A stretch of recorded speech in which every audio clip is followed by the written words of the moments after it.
Shalom warga kerajaan, apalagi tanda orang dewasa. Orang dewasa tidak melihat kesempitan, mereka melihat kesempatan.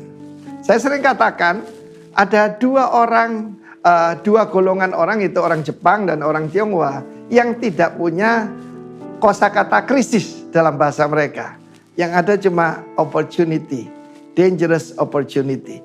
Dan saat ini ada 5.000 orang laki-laki kepala keluarga, belum istri jadi 10.000, belum anak-anak mereka. Zaman itu ya satu keluarga masih 4 anaknya ya. Dan apa yang terjadi mungkin 40.000 orang. Dan apa yang terjadi saudaraku, murid-murid cuma melihat yaitu masalah. Hari sudah malam, tempat ini sunyi. Dan mereka usul kepada Tuhan Yesus. Suruh mereka pergi. Suruh cari makan sendiri di desa-desa. Saudaraku, apa seperti itu mentalitas kita? Tetapi ada seorang anak kecil melihat kesempatan. Dia begitu dipenuhi dengan hadirat Tuhan, ya, dipenuhi dengan kasih Tuhan. Coba bayangkan, masa 40.000 orang itu tidak ada satupun yang tergerak seperti anak kecil ini, ya. Mereka semua sudah ikut Tuhan, sudah dengarkan khotbah dari pagi sampai malam ya, sudah sore menjelang malam. Dia serahkan 5 roti 2 ikan. Ikan di Danau Galilea yaitu seperti ikan mujair segini ya ukurannya ya. Masa anak kecil makannya 2 ikan, 5 roti kan kebanyakan. Rupanya ibunya yang mengajar, nak, kalau makan jangan pernah sendiri, bagi dengan temanmu. Dia sedang menyediakan anak ini supaya jadi kaya. Orang beruang dengan orang kaya itu beda. Kalau beruang ya cuma punya uang.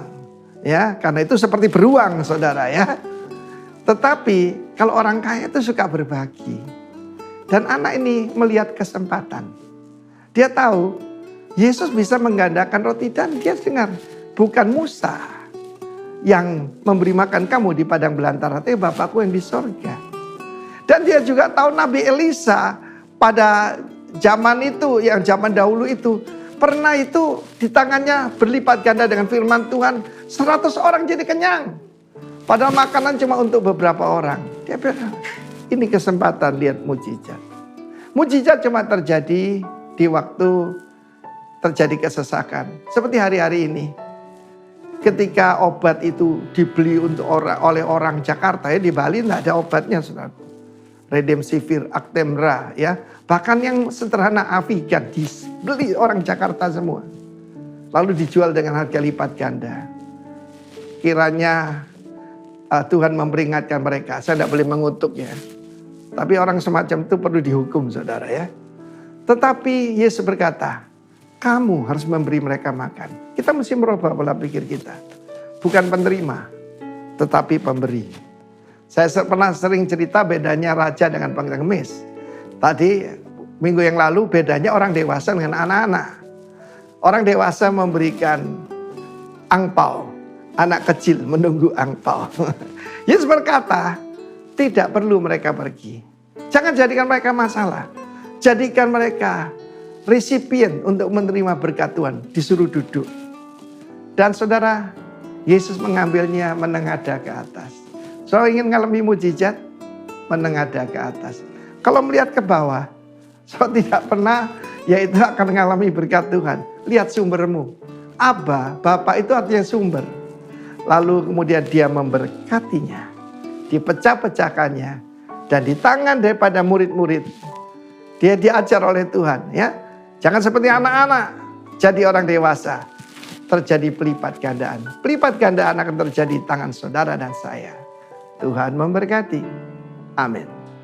Ya, mari saudara-saudara kita akan lihat Alkitab kita baca di dalam kitab Pengkhotbah pasal yang ketiga. Oke, Pengkhotbah pasal yang ketiga mulai ayat pertama sampai yang 11. Mungkin ayat ini tidak asing bagi kita semuanya, tapi mari kita kembali belajar. Pengkhotbah pasal 3 ayat yang ke-1 sampai yang ke-11. Untuk segala sesuatu ada masanya. Untuk apapun di bawah langit ada waktunya. Ada waktu untuk lahir, ada waktu untuk meninggal. Ada waktu untuk menanam, ada waktu untuk mencabut yang ditanam. Ada waktu untuk membunuh, ada waktu untuk menyembuhkan. Ada waktu untuk merombak, ada waktu untuk membangun. Ada waktu untuk menangis, ada waktu untuk tertawa. Ada waktu untuk meratap, ada waktu untuk menari. Ada waktu untuk membuang batu, ada waktu untuk mengumpulkan batu, ada waktu untuk memeluk, ada waktu untuk menahan diri dari memeluk, ada waktu untuk mencari, ada waktu untuk membiarkan rugi, ada waktu untuk menyimpan, ada waktu untuk membuang, ada waktu untuk merobek, ada waktu untuk menjahit, ada waktu untuk berdiam diri, ada waktu untuk berbicara, ada waktu untuk mengasihi, ada waktu untuk membenci. Ada waktu untuk perang, ada waktu untuk damai. Apakah untung pekerja dari yang dikerjakannya dengan berjerih payah?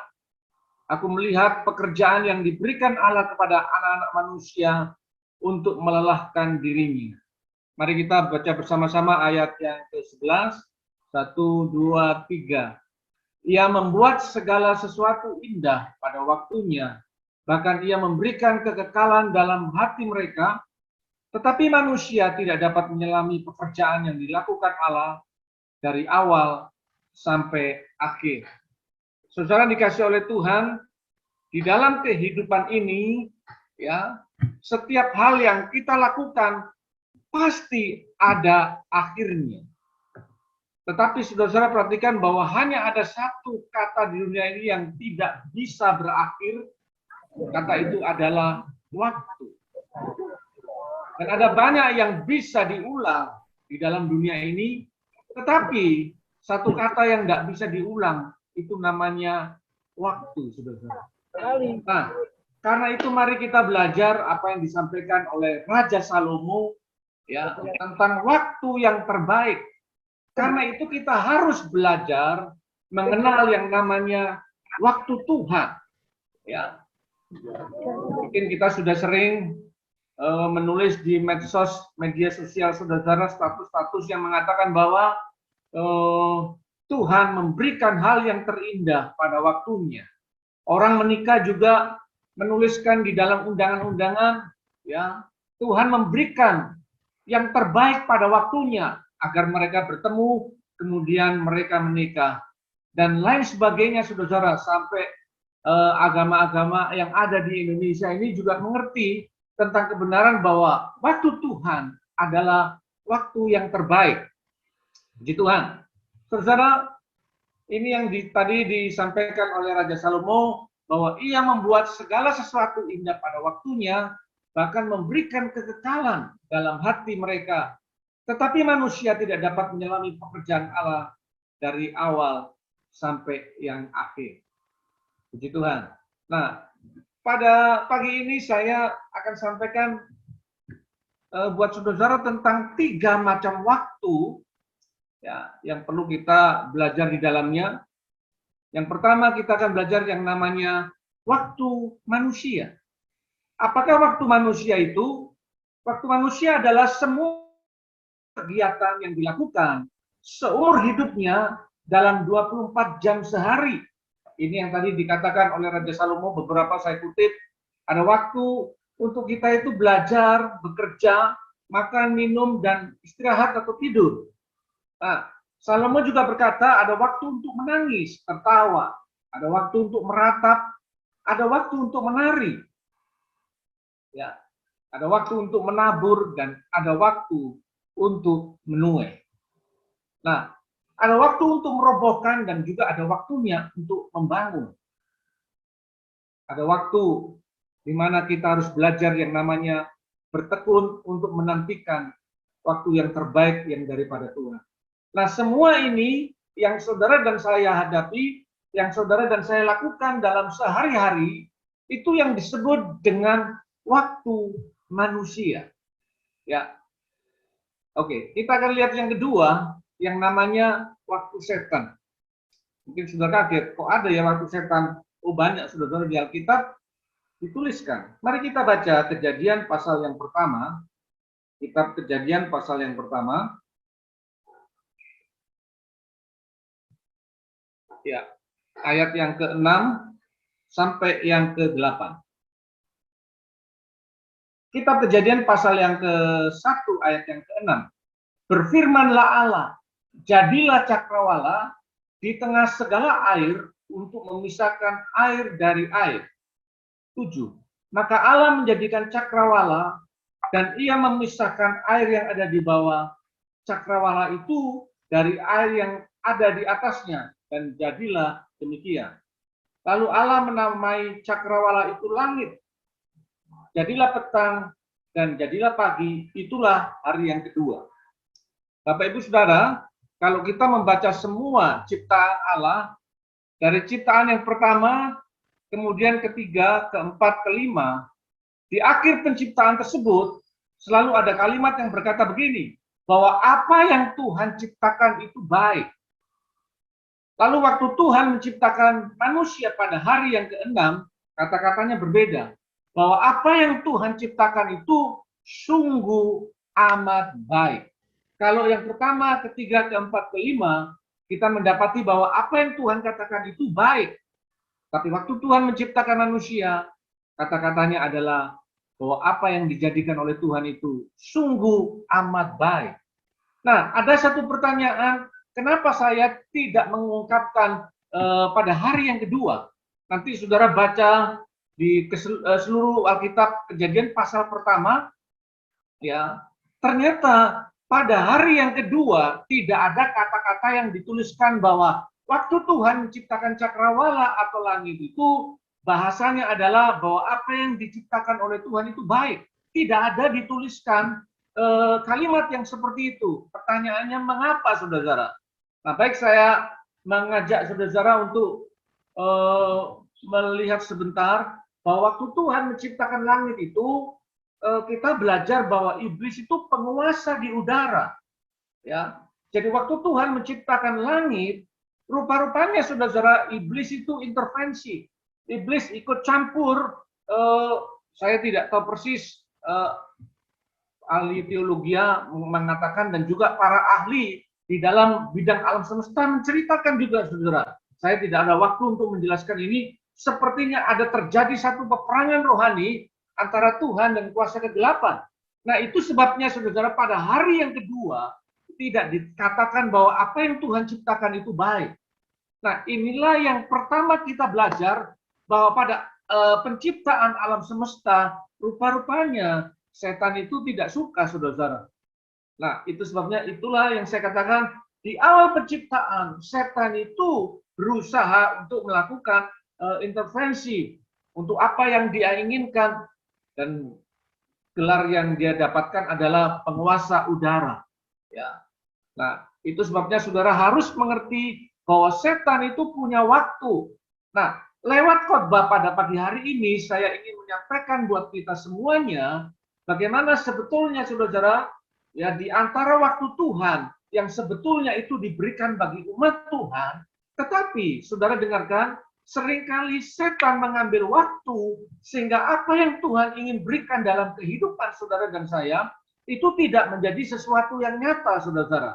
Kenapa? Karena setan berusaha menyerobot untuk mendapatkan apa yang Tuhan janjikan dalam kehidupan kita. Nah, karena itu melalui firman pagi hari ini kita belajar untuk mengerti tentang waktu-waktu yang terbaik yang harus saudara dan saya pelajari. Nah, kita lihat pada Injil Lukas pasal yang keempat. Injil Lukas pasal yang keempat, kita baca ayat yang ke-13. Injil Lukas pasal 4 ayat yang ke-13. Bagi saudara-saudara yang memakai HP di acara ini atau khotbah hari ini, nggak usah dibuka, nanti tutup buka bingung. Ya, dengarkan saja, saudara. Lukas 4 ayat yang ke-13. Sesudah iblis mengakhiri semua pencobaan itu, ia mundur daripadanya dan menunggu waktu yang baik. Nah, saudara, perikop ini menceritakan bagaimana iblis mencobai Yesus Kristus sebanyak 3 kali, saudara. Pertama, iblis katakan kepada Yesus untuk merubah batu menjadi roti. Saudara tahu pada waktu itu Yesus habis berpuasa. Nah, dia sangat lapar dan haus di dalam sisi kemanusiaannya. Kemudian setan mencoba yang seperti itu. Nah, bagi Yesus untuk merubah batu menjadi roti itu sangat mudah. Tapi Yesus tidak pernah mengikuti perkataan setan, saudara-saudara. Ya, lalu Yesus tidak melakukan itu. Kemudian yang kedua, ya, Yesus disuruh menjatuhkan dirinya dari hubungan bait suci. Nah, kalau sekarang saudara pergi ke Israel, di Taman Getsemani di depannya itu ada gereja bagi segala bangsa. Itu tinggi, saudara. Nah, Yesus disuruh menjatuhkan diri di situ dan di bawah di tanah yang datar di sana itu ada banyak orang. Jadi kalau Yesus menjatuhkan diri, pasti ada malaikat yang menatang Yesus.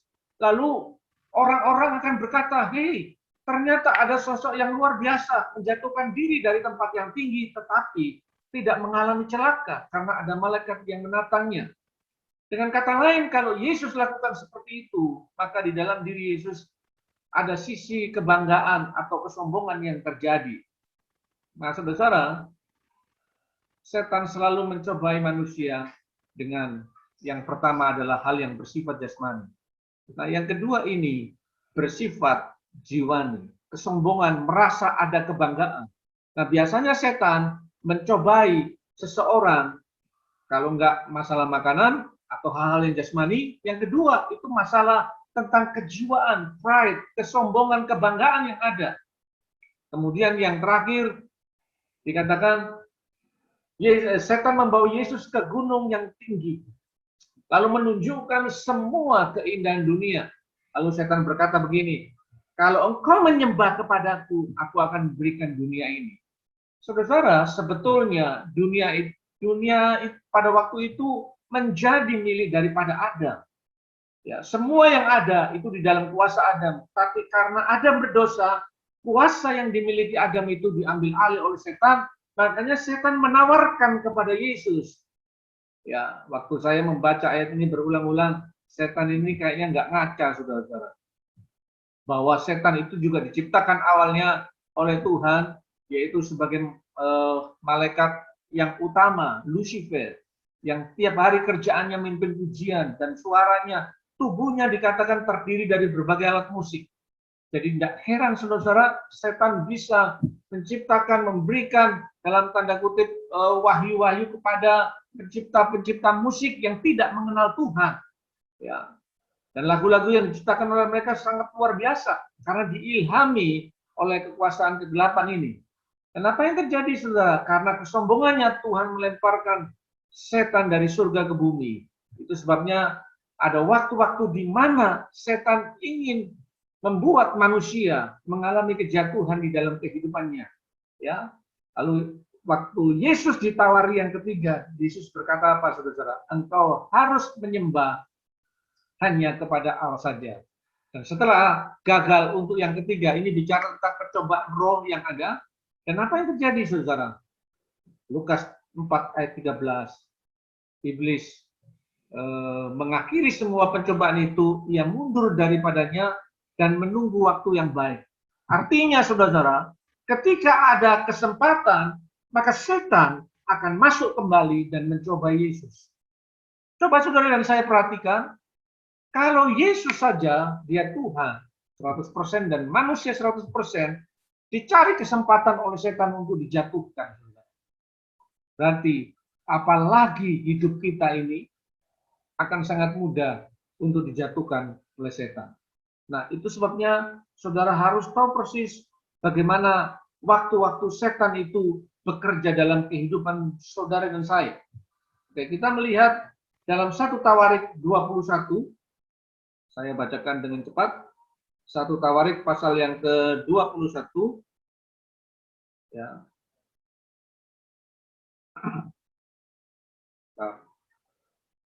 Kita baca ayat yang pertama. Begini bunyinya. Iblis bangkit melawan orang Israel dan ia membujuk Daud untuk menghitung orang Israel. Nah, saya baca ulang. Iblis bangkit melawan orang Israel. Ya. Jadi ketika iblis bangkit melawan orang Israel, dia harus mencari media yang tepat, yaitu dalam hal ini adalah Raja Daud, saudara. Ya, karena itu setan membujuk Daud untuk menghitung orang Israel, menghitung tentara orang Israel, dan ketika dihitung jumlahnya cukup banyak. Nah, apa tujuan setan, saudara? Tujuan setan yaitu membangkitkan di dalam kehidupan Raja Daud memiliki kebanggaan bahwa dia raja yang memiliki kekuatan yang sangat hebat. Ya, dan di dalam diri Daud, ketika dia mengetahui jumlah tentaranya, dia akan berpikir bahwa kekuatannya sangat luar biasa dan Daud merasa bangga, dan disitulah akar dari kesombongan yang ada. Dan apa yang terjadi, saudara? Tuhan marah melihat hal itu, lalu Tuhan menghukum Daud. Sebetulnya Tuhan menghukum orang Israel, ya. Dan apa yang terjadi, saudara? Ketika Tuhan memberikan hukuman kepada Daud dan Israel, Raja Daud disuruh memilih 3 bagian hukuman. Lalu Daud berkata begini, Tuhan, aku serahkan semua kepadamu apa yang engkau menghukum. Dan pada akhirnya terjadilah penyakit sampar selama 3 hari dan ribuan orang meninggal pada waktu itu. Nah, perhatikan bahwa iblis bangkit untuk membujuk Daud dan menghitung tentara Israel. Ini yang dimaksudkan dengan waktu-waktu Tuhan yang ada dalam kehidupan setiap anak-anaknya. Yang keempat, baca sekali lagi 2 Samuel pasal yang ke-11. 2 Samuel pasal 11 ayat yang pertama. Ini ayat yang tidak asing bagi kita. Pada pergantian tahun, pada waktu raja-raja biasanya maju berperang, maka Daud menyuruh Yoab maju beserta orang-orangnya dan seluruh orang Israel. Mereka memusnahkan Bani Amon dan mengepung kota Rabah. Sedang Daud sendiri tinggal di Yerusalem. Nah, ini kisah awal daripada kejatuhan Daud dengan seorang ibu yang bernama Betseba. Tetapi saudara harus tahu, kisahnya itu seperti ini, saudara. Dikatakan bahwa tiap tahun raja-raja itu biasa maju berperang. Biasanya di awal-awal tahun. Karena itu gereja kita selalu mengadakan yang disebut dengan puasa Daniel selama 21 hari di awal tahun pada bulan Januari. Kenapa, saudara? Karena orang pada bulan Desember di akhir tahun itu kebanyakan bersenang-senang, ya piknik ke sana kemari, bukan berarti nggak boleh. Tetapi sampai kelewatan, saudara. Apalagi puncaknya di malam tahun baru, apa yang terjadi, saudara? Mereka melean, ya merayakan pergantian tahun. Saya juga melakukan seperti itu, ya. Dan apa yang terjadi? Biasanya kerohanian mereka itu menjadi lemah ketika menghadapi awal tahun. Nah, di awal tahun sebetulnya awal di mana Tuhan itu mau menyediakan berkat sepanjang tahun yang harus diraih melalui doa puasa yang ada. Sebab jika tidak, ya kita tidak melakukan peperangan rohani, apa yang terjadi, saudara? Yang Tuhan sediakan sepanjang tahun itu diambil oleh kuasa kegelapan. Itu sebabnya lewat peristiwa ini, Daud seharusnya dia berperang dengan Yoab dan tentara-tentara Israel. Tapi Yoab dan tentara Israel berperang dan mengalami kemenangan. Sementara Daud sendiri tinggal di rumah. Dan pada akhirnya Daud melihat wanita yang sedang mandi. Kemudian Daud menginginkannya dan terjadilah dosa perzinahan yang mengakibatkan kehancuran keluarga Daud dan keturunannya. Ini waktu setan yang seringkali ingin menggagalkan, menjatuhkan kehidupan anak-anaknya. Nah, baik, saudara, saya mau lanjutkan buat kita. Mari kita melihat sebentar fakta setan. Setan itu bekerja 24 jam sehari untuk menjatuhkan manusia, ya, terutama untuk menjatuhkan manusia ke dalam dosa, terutama umatnya. Nah, kita ini masih istirahat, saudara. Dalam satu hari antara 7 sampai 8 jam. Setan tidak pernah beristirahat, saudara. Nah, setan pun bekerja dalam kehidupan anak-anak Tuhan ketika dia tidur. Saya mengikut ada grup-grup hamba Tuhan yang ada. Mereka mendapat pernyataan, saudara, salah satunya berkata begini, bahwa di bulan Agustus ini, setan bekerja dalam kehidupan anak-anak Tuhan melalui mimpi-mimpi yang ada, dengan mimpi-mimpi buruk, mimpi-mimpi kematian penuh dengan ketakutan, dan mimpi-mimpi yang di dalamnya ada unsur perzinahan yang terjadi, yang setan bisa masukkan dalam kehidupan orang-orang Kristen yang ada.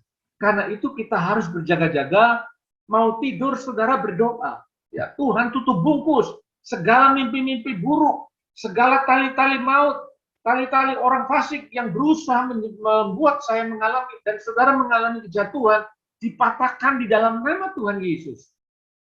Dan ini penting, saudara, ya, fakta-fakta setan yang saudara harus ketahui.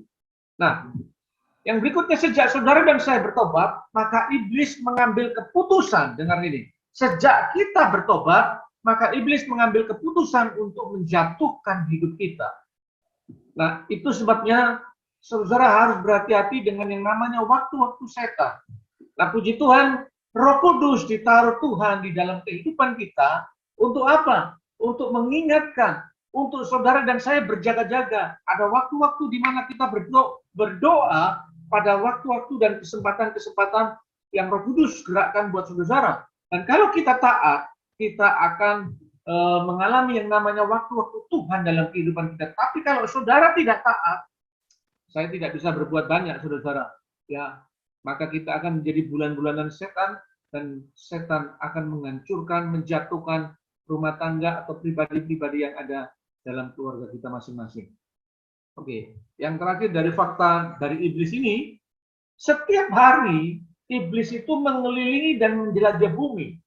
Untuk apa, saudara? Untuk mengamati kelemahan hidup anak-anak Tuhan. Ya, peristiwa ini adalah peristiwa bagaimana Ayub itu dilindungi oleh Tuhan. Ya, satu kali Ayub dalam hadirat Tuhan, kemudian setan berkata, iblis ada di situ. Ya, lalu Tuhan bertanya, "Hai iblis, ya, dari mana saja kamu?" Lalu iblisnya bilang, "Aku dalam perjalanan menjelajah bumi, mengelilingi bumi." Ya, lalu saya berpikir, kira-kira setan ngapain ya? Ya, memang dia kerjaannya seperti itu, saudara, ingin menghancurkan, menjatuhkan anak-anak Tuhan. Tetapi saudara perlu perhatikan bahwa sebetulnya setan itu mengamati kelemahan-kelemahan kita. Begitu dia ada kesempatan melihat kelemahan kita, yang bisa tahu kelemahan kita itu cuma 3 orang, 3 pribadi maksud saya. Yang pertama diri kita sendiri, yang kedua setan, dan yang terakhir adalah Tuhan. Nah, ketika saudara ada dalam posisi di mana kita lemah, sesuai dengan kelemahan kita, ya, saya percaya Roh Kudus akan berbicara. Nah, hati-hati.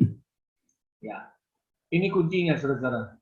Untuk saudara mengikuti apa yang Roh Kudus katakan. Sebab jika tidak, saudara pasti akan jatuh. Nah, saudara lihat kenapa Ayub dipagari? Sebetulnya pagarnya itu bukan Tuhan yang buat. Ya memang Tuhan, tapi sebetulnya pola hidup Ayub lah yang menyebabkan pagar pelindungan itu ada. Ayub takut akan Tuhan, menjauhi segala kejahatan, jujur, dan tidak ada salah dalam hal apapun.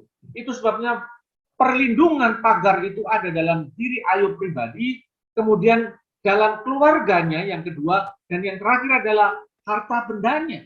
Saudara jangan heran, harta benda kita, keuangan kita perlu tutup bungkus dengan kuat kuasa Tuhan, seperti yang dialami oleh Ayub, di mana semua keluarganya terlindung. Sampai pada akhirnya, setan berkata, coba kalau dia nggak dapat apa-apa, pasti dia akan mengutuki engkau. Tuhan tahu kapasitas Ayub, lalu setan diberikan izin, tapi Tuhan berkata, awas, engkau tidak boleh mengotak-atik nyawanya. Ya, dan kita semua sudah belajar dan tahu kisah itu. Ternyata walaupun Ayub tidak punya apa-apa, anaknya meninggal, harta bendanya habis, ya, dia borokan dari kepala sampai kaki, dan istrinya menghujat. Ayub tetap menyembah Tuhan, dan itu sesuatu yang luar biasa. yang sudah saya pelajari. Nah, ini fakta iblis. Baik, saya masuk kepada poin yang ketiga. Ya, sebelum poin yang ketiga, saya ajak saudara untuk mengerti kata waktu dalam bahasa Girika. Ada dua pengertian. Yang pertama adalah kronos. Kronos itu artinya ada kronologi, ada durasi. Tahun-tahun, bulan-bulan, hari-hari, jam-jam, menit-menit, detik. Mungkin ada durasi yang paling kecil juga. Itu semua bagian dari waktu yang namanya kronos. Nah, yang kedua, itu waktu Tuhan yang disebut kairos. Nah, kita membutuhkan yang namanya kairos dalam hidup ini. Tetapi kairos tidak mungkin terjadi kalau kronos itu tidak dilakukan. Ya, panen itu adalah waktu Tuhan, kairos. Tapi panen tidak akan terjadi kalau kita tidak pernah menabur, kalau kita tidak pernah menyirami, dan tidak memotong kalau ada rumput-rumput liar. Nah, jemaat atau gereja Tuhan senang namanya kairos Tuhan, waktu Tuhan. Memang semua kita merindukan itu. Tapi jangan lupa saudara, kairos itu terjadi kalau kronos itu kita lakukan dalam kehidupan ini. Itu sebabnya kita membutuhkan yang namanya ketekunan dalam hidup ini. Baik saudara, ini waktu Tuhan. Kita nanti terakhir akan nyanyikan lagu ini. Ya, tapi mari kita lihat fakta-faktanya saudara tentang waktu Tuhan. Ketika Tuhan menciptakan terang pada hari pertama, ya, maka terang itu tidak langsung jadi. Ya. Apa yang terjadi yang dituliskan Alkitab, Roh Allah harus bekerja dulu. Pada awalnya Tuhan menciptakan langit dan bumi, tapi kondisinya belum berbentuk. Ya. Gelap gulita. Tidak ada bentuk kacau dan balau, saudara-saudara. Kacau balau. Nah, lalu Roh Kudus mulai bekerja. Roh Kudus menaungi, melayang-layang di atas permukaan air. Dan saya tidak tahu persis itu berapa lamanya waktu di mana Roh Kudus itu bekerja. Sampai pada akhirnya Tuhan katakan dalam Kejadian 1 ayat yang ketiga, lalu diucapkanlah, maka terang itu jadi, dan itulah hari yang pertama. Nah saudara, waktu Tuhan itu adalah waktu yang terbaik. Dan kita tidak tahu itu membutuhkan waktu berapa lama. Yang berikutnya, saudara, waktu Tuhan itu tidak terjadi setiap saat. Panen itu biasanya kalau orang panen padi atau yang lain-lain itu membutuhkan waktu 3-4 bulan. Nah, panen mangga, panen apel, atau yang lain biasanya 1 tahun sekali. Nah, jadi yang namanya waktu Tuhan, yang namanya kairos itu tidak selalu ada setiap hari. Nah, di dalam Injil Yohanes pasal yang kedua, diceritakan bagaimana Yesus diundang bersama-sama dengan murid-murid dalam perjamuan pesta pernikahan di daerah yang namanya Kana. Nah, di dalam pernikahan itu ternyata ada satu masalah, tiba-tiba tuan rumah kehabisan air anggur, saudara. Nah, waktu itu Maria ibu Yesus tahu, lalu bilang sama anaknya, yaitu Yesus, dengan perkataan, ya mereka kekurangan anggur. Yesus berkata apa, saudara? Ibu, waktuku belum tiba. Ya, saudara perhatikan bahwa waktu Tuhan itu tidak selalu sesuai dengan kebutuhan yang ada. Ya. Dan waktu Yesus melihat mereka kekurangan anggur, Yesus juga tahu, saudara. Tapi Yesus tidak langsung bertindak begitu mereka kekurangan anggur. Tetapi ada persiapan-persiapan yang dilakukan. Dan dari peristiwa ini, andil Maria adalah yang terbesar.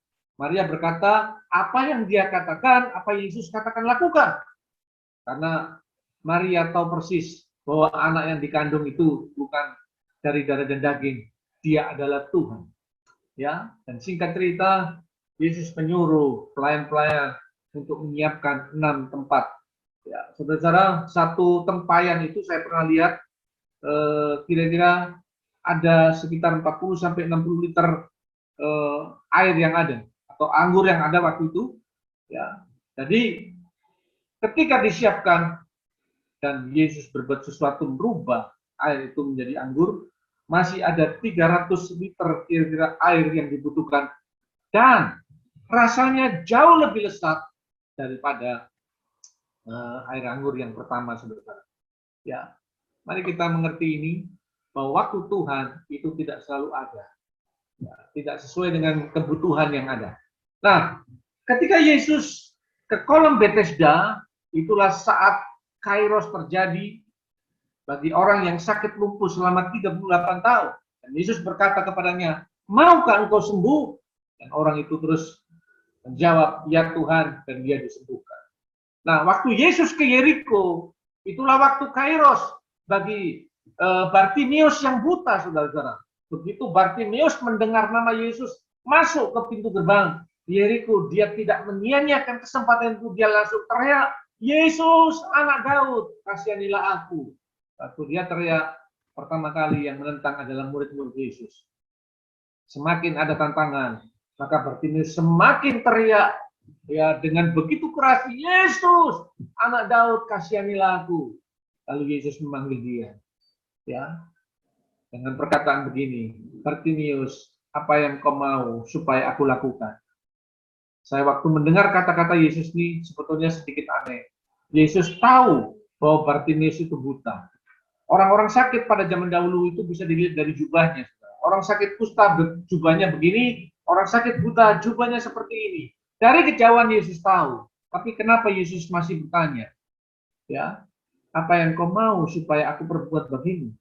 Ya, Yesus mau melihat sejauh apa kedalaman atau keinginan Bartimius. Bartimius bisa saja minta uang sama Yesus, tapi Bartimius menjawab,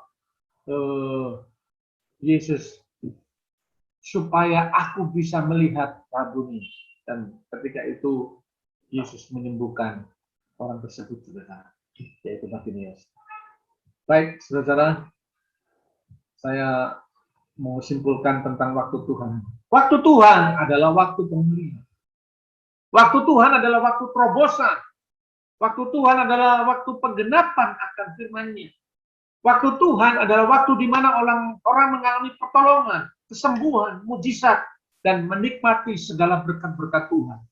Ya, tetapi saudara, seperti yang saya katakan tadi, waktu Tuhan itu adalah yang terbaik.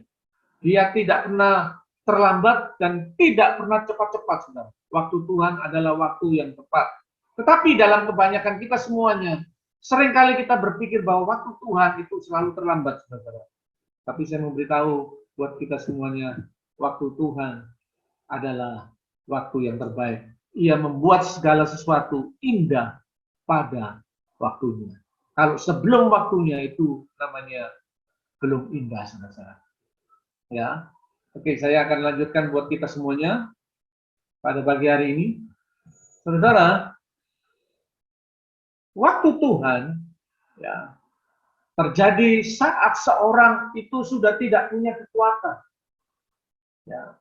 Saat orang itu dalam keadaan, ya Tuhan, aku sudah nggak bisa apa-apa lagi. Itu biasanya waktu Tuhan itu terjadi. Kisah ini, yaitu kisah Yusuf, memberikan pengertian buat kita semuanya pagi ini. Yusuf dijual oleh keluarganya. Sebetulnya mau dibunuh tapi nggak jadi. Dijual kepada budak, orang Ismail. Lalu orang Ismail menjual kepada Potifar.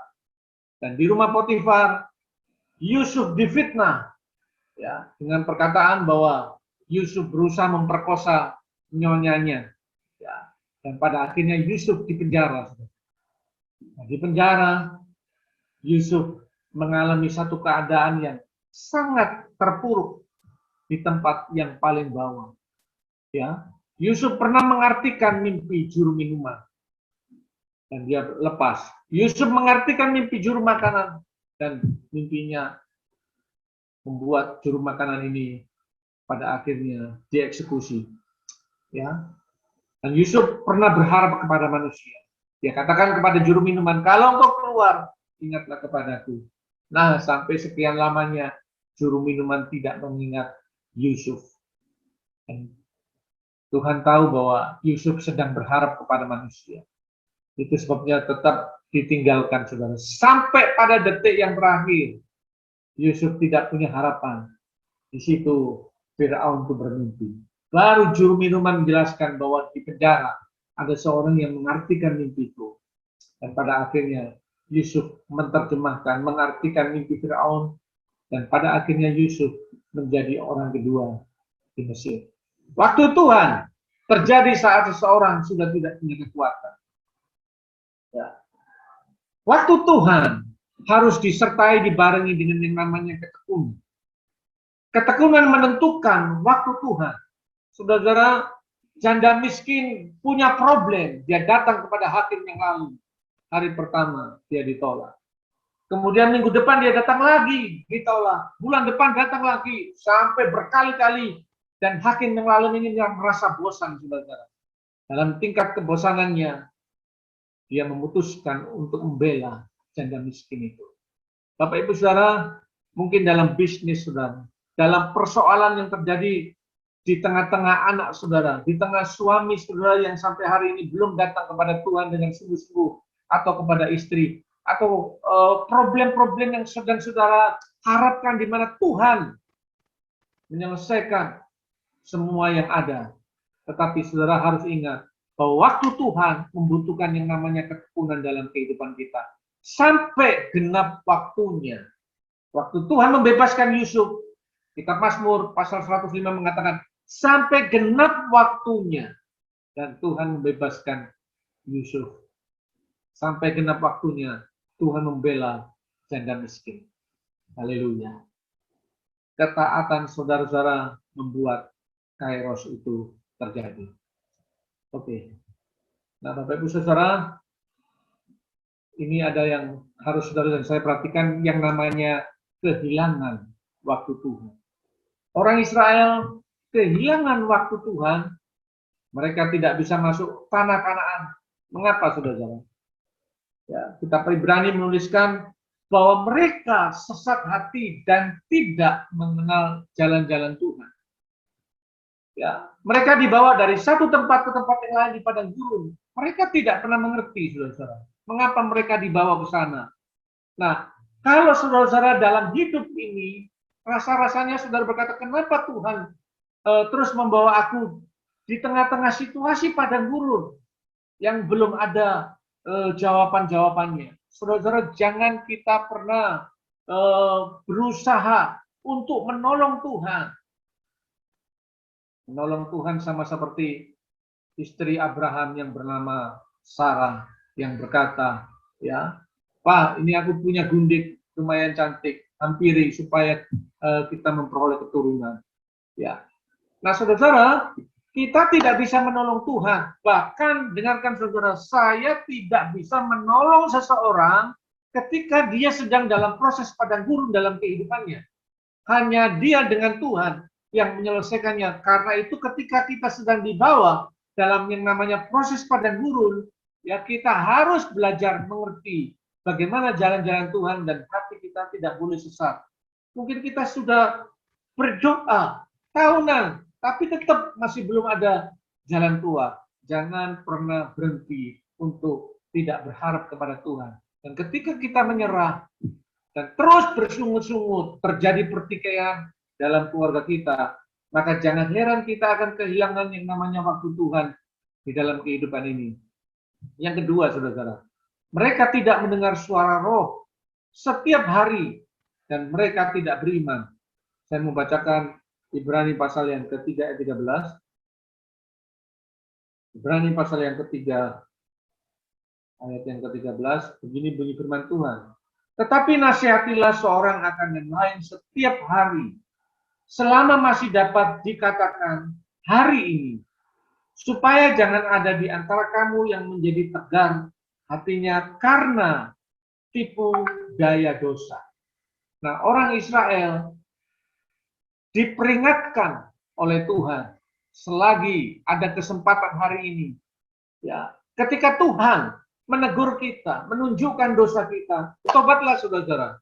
Ketika kita bertobat, apa yang terjadi saudara? Tuhan akan menunjukkan hal-hal yang terbaik dalam kehidupan kita. Pasal yang keempat, ayat yang ketiga mengatakan, Sebab kita yang beriman akan masuk ke tempat perhentian. Seperti yang ia katakan, sehingga aku bersumpah dalam murkaku, mereka tak akan masuk ke tempat perhentian. Sekalipun pekerjaannya sudah selesai sejak dunia dijadikan. Nah, saudara, setiap hari ketika Roh Kudus berbicara dengan kita, menunjukkan kelemahan kita, menunjukkan dosa kita, itu artinya Tuhan memberikan kasih karunia dalam hidup kita. Selama kasih karunia dibuka, pintu kesempatan dibuka, maka waktu Tuhan akan dinyatakan. Kairos Tuhan akan menjadi bagian dalam kehidupan kita. Itu sebabnya mari kita membuka hati dalam kehidupan saudara untuk kita mengalami yang namanya waktu yang terbaik. Saya akan menutup segmen dengan belajar dari satu suku namanya suku Isakar. Ya. 1 Tawarik 12 ayat yang ke-32, sudah lihat di slide ini, mengatakan seperti ini, dari Bani Isakar, orang-orang yang mempunyai pengertian tentang saat-saat yang baik, sehingga mereka mengetahui apa yang harus diperbuat orang Israel. Nah, dari 12 suku Israel, ternyata hanya suku Isakar yang mempunyai pengertian tentang saat-saat yang terbaik. Saat-saat yang terbaik ini adalah waktu Kairos, sehingga mereka mengetahui apa yang harus diperbuat oleh orang Israel. Nah, bayangkan saudara, ya pergerakan Israel, apa yang akan terjadi di depan, bukan suku Yehuda, ya bukan suku Yusuf yang luar biasa semuanya, tapi suku yang kecil, yaitu suku Isakar, saudara. Ya, saya menuliskan dengan satu pertanyaan, mengapa suku Isakar? Suku yang tidak terkenal. Ya, baik, nanti saya akan tunjukkan buat saudara. Nah, saya bacakan dulu dalam versi bahasa Indonesia biasa, Kejadian 49. Ya, Kejadian 49 ayat yang ke-14 dan 15. Begini bunyi firman Tuhan. Isakar adalah seperti keledai yang kuat tulangnya, yang meniarap di apit bebannya. Ketika dilihatnya bahwa perhentian itu baik dan negeri itu permain, maka disendengkannya lah bahunya untuk memikul lalu menjadi budak rodi. Ya, ini terjemahan bahasa Indonesia. Lalu saudara lihat terjemahan Message. Ya, saya sengaja ambil terjemahan ini karena di dalamnya ada pengertian yang luar biasa. Saya baca ulang. Isakar adalah seekor keledai tangguh yang berjongkok di antara kandang. Ketika dia melintas, betapa bagusnya tempat itu, betapa menyenangkan negeri itu, dia melepaskan kebebasannya dan pergi bekerja sebagai budak. Nah, saudara, tidak ada orang yang melakukan yang seperti dilakukan oleh Isakar ini. Ini doa berkat yang disampaikan oleh orang tuanya yang bernama Yakub. Yakub memberkati 12 anaknya, tapi waktu Yakub memberkati Isakar, perkataannya sangat aneh. Ya, Isakar adalah seekor keledai tangguh yang berjongkok di antara kandang. Ketika dia melintas, betapa bagusnya tempat itu di dalam perjalanan kehidupannya, betapa menyenangkan negeri itu. Ya, harusnya dia bersuka cita. Dia malah mengambil keputusan, melepaskan kebebasannya dan pergi bekerja sebagai budak. Nah, orang yang normal di muka bumi tidak akan melakukan seperti yang dilakukan oleh Isakar ini. Nah, ternyata ada pengertian yang sangat hebat, saudara. Ya, saya mau lanjutkan buat kita. Nah, suku Isakar disebutkan seperti keledai yang kuat mengambil beban. Nah, saudara, sebelum Yesus menderita dan mati di salib, ya, dan juga sebelum Yesus ke surga, dia menunggangi keledai. Ya. Lalu saya tuliskan, apakah kita mau ditunggangi dalam tanda kutip dan menjadikan Yesus itu Tuhan di dalam kehidupan kita? Nah, ternyata saudara, Orang yang mengerti saat-saat yang terbaik, mengerti waktu Tuhan dalam perjalanan kehidupannya, sekalipun dia sedang melewati padang gurun, dia tahu persis. Dia akan berkata, aku akan lewati waktu ini 2-3 bulan atau 4 bulan karena Tuhan berbicara kepadanya. Dia mengerti saat-saat yang terbaik. Ya, jadi khotbah yang saya sampaikan sebetulnya poin yang paling penting itu adalah bagaimana saudara mengerti tentang seorang yang bernama Isakar ini sebagai keledai yang ditunggangi, keledai yang dipakai oleh Tuhan Yesus sendiri. Ya, dan ini yang luar biasa. Dia melepaskan kebebasannya untuk melakukan yang terbaik. Melepaskan kebebasannya. Artinya, segala kesenangan duniawi, segala kesenangan daging dalam kehidupannya, ya, ditanggalkan. Dan Isakar ingin melakukan yang menyenangkan Tuhan. Dia ingin hidupnya mau ditunggangi oleh Yesus. Di mana Yesus menguasai sepenuhnya kehidupannya. Ya, ketika saya sampaikan tentang Isakar ini, saya ingat Yesus sendiri. Sudah baca banyak di dalam Injil. Yesus berkata begini. Salah satunya saya ingin bacakan di dalam Yohanes pasal yang ke-13 untuk menutup apa yang saya sampaikan pada pagi hari ini. Yohanes 13 ayat yang pertama. Dikatakan begini, sementara sebelum hari Paskah mulai, Yesus telah tahu bahwa saatnya sudah tiba untuk beralih dari dunia ini kepada Bapa. Sama seperti ia senantiasa mengasihi murid-muridnya, demikianlah sekarang ia mengasihi mereka sampai kepada kesudahannya. Yang perlu digarisbawahi adalah Yesus telah tahu. Jadi sebelum Yesus menderita, dia sudah tahu waktunya, saatnya dia harus kembali kepada Bapa. Ya, Isakar di dalam perjalanan kehidupannya, dia mengerti saat-saat yang terbaik. Nah, kesimpulan yang ingin saya sampaikan, saudara dan saya akan mengetahui waktu yang terbaik ketika kita belajar seperti Yesus. Dalam kondisi apapun, Yesus tidak berbuat sesuatu kalau dia tidak melihat dan mendengar apa yang Bapa katakan. Nah, saudara, orang yang hidup di dalam persekutuan yang intim dengan Tuhan, dia akan mengetahui yang namanya waktu Tuhan. Yang namanya saat-saat yang terbaik, yang namanya kairos itu di dalam kehidupannya. Ya. Nah, saudara, perhatikan tadi saya sudah sampaikan, ketika waktu Tuhan akan dinyatakan, biasanya setan berusaha untuk mengambil kesempatan itu supaya waktu Tuhan itu tidak terjadi. Tapi dengarkan saudara, gereja, jemaat yang biasa, yang terbiasa membangun hubungan yang intim dengan Tuhan, dia akan tahu pekerjaan setan dan dia akan mengambil sikap, dia akan memerintahkan setan untuk pergi dari kehidupannya sehingga tidak bisa mengambil waktu di mana mujizat itu terjadi, pertolongan Tuhan itu terjadi, terobosan itu terjadi, dan berkat-berkat di dalam keuangan dan hal-hal yang kita butuhkan dalam kehidupan ini, perubahan-perubahan untuk setiap karakter yang ada dalam keluarga kita, itu akan menjadi bagian dalam kehidupan saudara. Nah, itu sebenarnya pagi hari ini jangan kita melepaskan keintiman kita bersama dengan Tuhan. Ketika Roh Kudus menginginkan kita berdoa, mengambil waktu teduh, jangan kita membuang kesempatan seperti itu. Sebab Tuhan sedang menyediakan yang terbaik dalam hidup setiap kita. Di nama Tuhan, Tuhan memberkati saudara. Mari kita